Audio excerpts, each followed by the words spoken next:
Hey everybody, thanks for checking in. Appreciate it. My name's Arnold Machel. I'm the founder here at Visionvest Financial, and you're watching a webcast on our quarterly investment review for the Counsel All Equity Portfolio.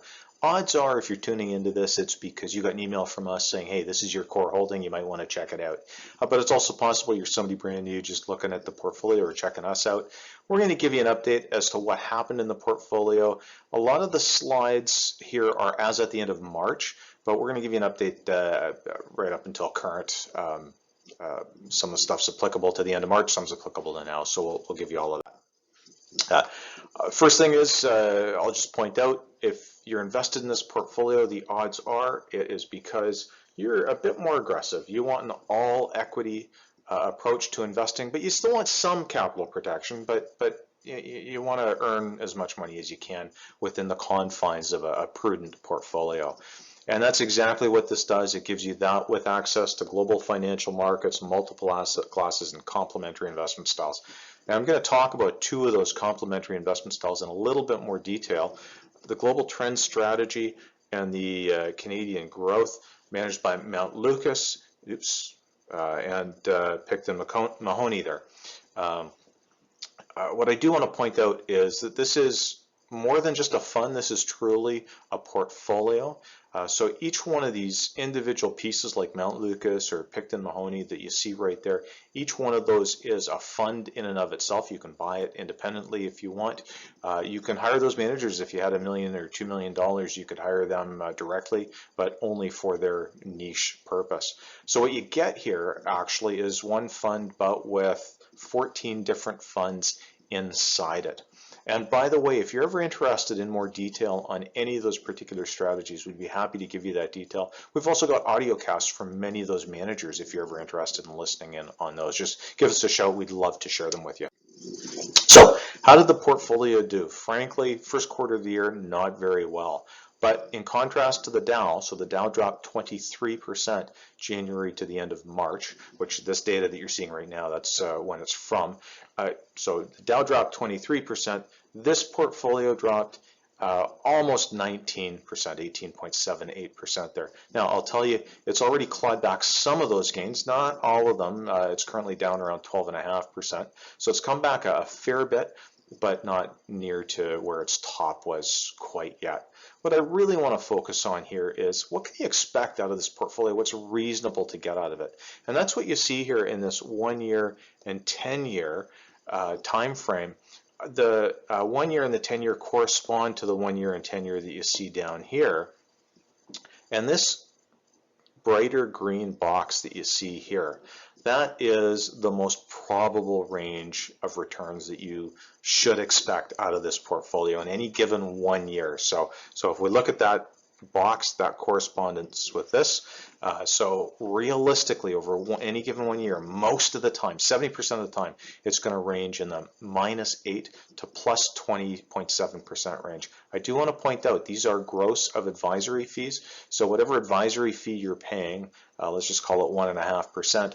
Drop that return by that advisory fee to get what your return would be in this particular case. So most likely, most of the time, 70% of the time, -8 to plus 20.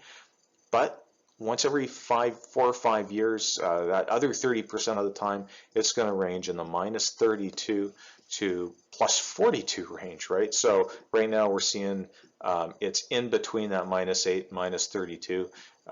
So it's outside the most probable range, but it's still well within the acceptable range. Things compress quite a bit when you look at it over a longer term time period. So if you're going to hold this for 10 years, and I hope you will, the odds are almost for sure between 4.2 and 11.8. Still a fairly wide range, but frankly, most likely 5.2 to 9.4. So effectively, we expect you're going to get 7% out of this portfolio, give or take, or 7 or 8. All right, it's allocated 100% to equity with no targeted asset allocation to fixed income. But that global trend strategy that I was talking about, they are a bit of a flex fund, and they can go as much into bonds as they want, and in fact, going into this, they did. That was one of the things that protected us, that caused this portfolio to not go down as much as the broad markets. It represents 17% of the portfolio, so it's a fairly large weighting, and they went into the whole COVID-19 issue with only about 11% in short-term US bonds. That's one of the most safest categories you can get. But once the volatility started, global trend shifted to almost 100% in bonds. And once things started to settle down, they shifted it to 78% by mid-April, and right now they're closer to 78%. So they've been dropping that exposure to the bonds, moving back into the equities. Maybe the one downside of that is if things recover really quickly, they're not going to be able to move that quick, and so that will dampen returns. But if things fall further, it's going to protect us a little bit more. So we'll let them do their shtick and trust that that's going to do best for us. Now, the other thing that helped a fair bit throughout all this was the active currency hedging. One of the things I love about the Counsel portfolios in general, not just this one, but all of them, is they hedge currencies. And throughout the more volatile period, they hedged 50%. Right now they've taken that hedge off, or at least 50% against the US. Right now they've taken that hedge off, and it's 0% hedged, with their feeling that the Canadian dollar is going to decline over the next little bit. So the fixed income that we had in that global trend, that helped protect us.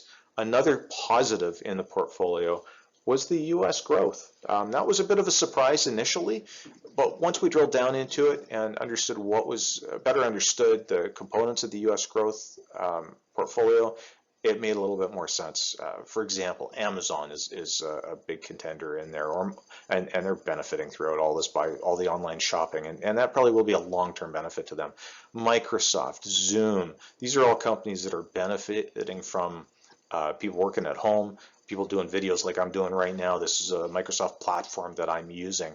And so they're benefiting from that. They fall in that US growth sector. And so having exposure to that helped us out quite a bit throughout this time period. What didn't do well was value, which was a bit of a surprise in some respects. Value has been an underperformer for the past few years. And we would have expected it maybe to hold up better throughout all of this, but it didn't. And so it provided negative performance for us. So it was good that we had that diversity of the US growth, of the growth versus value. Those are two different styles of investing. There are a few others like momentum and factor investing. Growth and value are the two most common and tend to be the bigger components of a portfolio. They zig and zag against each other. Sometimes one does better, sometimes the other does better. So it's great that we have the diversification of both of them. And that's what I want to say is that's really the biggest benefit that we've seen here is from the diversification, having that exposure to different asset classes. So when we look at what categories did well throughout this, there aren't many. It was the short-term bond, fixed income, US growth. These are all components of the Counsel portfolios, and those sectors did well. You can see the US growth did the best. I want to just focus on the green there. That's the year to date. The blue is over 3 years, but the green sort of tells the more recent story. What did poorly? Like I said, value, dividend, value, value. So it didn't matter if it was US, Canada, or international. Value was the worst performer. Growth was the better performer. It speaks to the benefit of that diversity.